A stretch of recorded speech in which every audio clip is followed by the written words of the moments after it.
भारत में प्राचीन बंदरगाह शहरों का विशेष महत्व रहा है और इसी कड़ी में हम आज दक्षिण भारत के एक प्रमुख ऐतिहासिक बंदरगाह मुजिरिस के बारे में बात करेंगे, जो अभी सुर्खियों में भी है।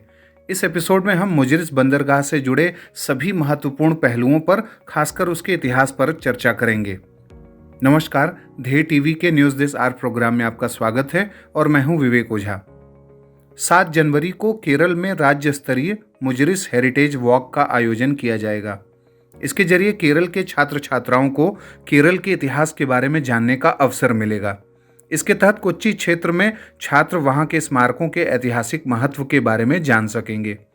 एर्नाकुलम और त्रिशूर बॉर्डर के निकट उत्तरी परावूर और कोडंगालूर के इलाकों तक यह क्षेत्र फैला हुआ है। 7 जनवरी को इसके उद्घाटन के अवसर पर एक सोलर टूरिस्ट बोट को भी लॉन्च किया जाएगा, जो कोच्चि इंटरनेशनल एयरपोर्ट द्वारा दिया जाएगा। इस हेरिटेज वॉक में प्रत्येक बैच में 40 छात्र, 4 अध्यापक और 4 गाइड्स होंगे। अगर हम मुजिरिस बंदरगाह के ऐतिहासिक महत्व की बात करें तो ये दक्षिण भारत का एक ऐतिहासिक महत्व का प्राचीन बंदरगाह है और मुजिरिस बंदरगाह क्षेत्र की कहानी 3000 ईसा पूर्व के शुरुआती समय की है, जब बेबीलोनियन, असीरियंस, इजिप्टियंस मालाबार तट पर मसालों की तलाश में आए थे और उसके बाद अरबी और फोनिशियंस भी इस मंशा के साथ यहाँ आए और इसके साथ ही मुजिरिस और कोडंगालूर वर्ल्ड ट्रेड मैप पर उभर आए। प्राचीन बंदरगाह शहर मुजिरिस एक स्पाइस सिटी के रूप में विश्व विख्यात हुआ और मसालों के व्यापार का हब बना।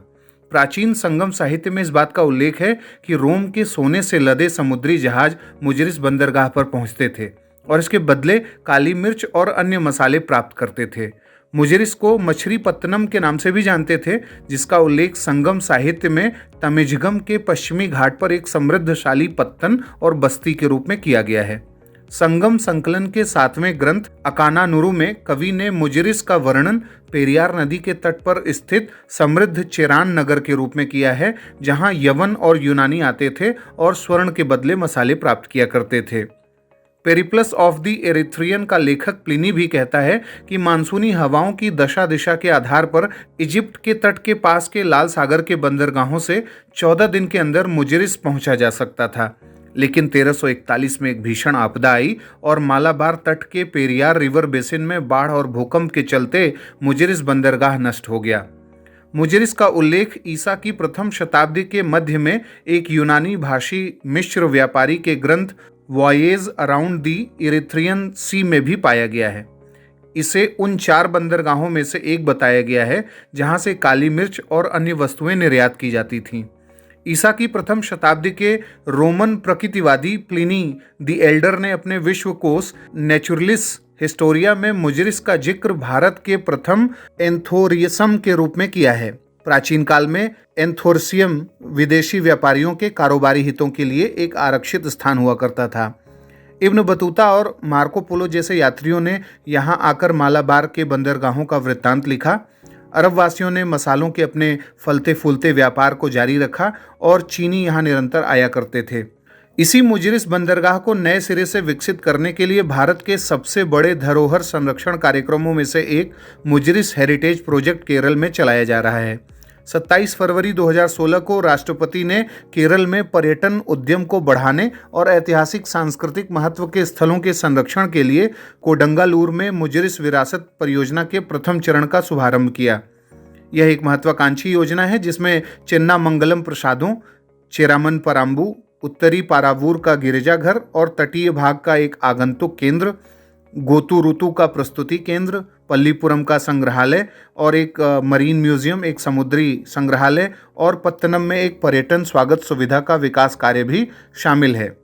इस परियोजना का एक महत्वपूर्ण चरण स्पाइस रूट इनिशिएटिव है, जो उन अंतर्राष्ट्रीय संपर्कों और संयोजनों की खोज करेगा जो मालाबार तट के विश्व के बहुत से हिस्सों के साथ थे।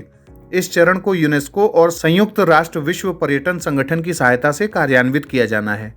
स्पाइस रूट इनिशिएटिव महत्वपूर्ण और भारत के लिए प्रासंगिक है, जो एक बार पुनः अंतर्राष्ट्रीय व्यापार और परिवहन और समुद्री शक्ति के रूप में एक प्रमुख केंद्र के रूप में भारत को उभारेगा।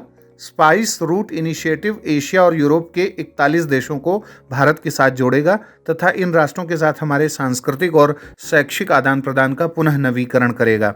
इसका लक्ष्य एक बहुराष्ट्रीय सांस्कृतिक गलियारे का विकास करना है, जो न केवल भारत की गौरवशाली विरासत पर प्रकाश डालेगा, बल्कि राष्ट्रों और लोगों को जोड़ने के लिए शांति मार्ग भी खोलेगा। यह प्रोजेक्ट पर्यटन मंत्रालय, भारत सरकार के सहयोग से केरल सरकार के पर्यटन विभाग द्वारा कार्यान्वित की जा रही है। इस शहर और इसका आसपास का क्षेत्र इस्लाम, ईसाई, यहूदी और हिंदू धर्म का उन्नतशील केंद्र रहा है। कुरुम्ब भगवती मंदिर तथा भारत की प्राचीनतम मस्जिद चेरामन मस्जिद दोनों कोडंगालूर में है। पारावूर और चेन्नामंगलम के 2 गिरजाघर, कोट्टाइल कोविलकाम का ऐतिहासिक क्षेत्र तथा पुर्तगाली, डच और मैसूर सुल्तान के साथ संबंध वाला कोट्टपुरम किला भी इसके पड़ोस में ही है। कोडंगालूर के बारे में माना जाता है कि यहीं पर ईसा मसीह के दूत सेंट थॉमस यूरोप से पहले भारत में ईसाइयत लेकर आए थे। तो ये था आज का हमारा मुजिरिस पर केंद्रित एपिसोड। अब बारी है आज के सवाल की। आपको बताना है कि भारत के एंशियंट जो सी पोर्ट्स थे, 5-6 एंशियंट सी पोर्ट्स का नाम बताइए जो प्रारंभिक परीक्षा की दृष्टि से बहुत महत्वपूर्ण भी साबित हो सकते हैं। और 2016 में जो मैरीटाइम समिट हुआ था इंडिया का पहली बार, उसमें भारतीय प्रधानमंत्री ने ऐसे जो प्राचीन बंदरगाह हैं उनका उल्लेख किया था। तो उनकी एक सूची भी आप बना सकते हैं और उसके बारे में आप हमें कमेंट बॉक्स बताएं। अगले प्रोग्राम में हम इसका जवाब भी आपको देंगे। तो आज के लिए इतना ही, इजाज़त दीजिए, नमस्कार।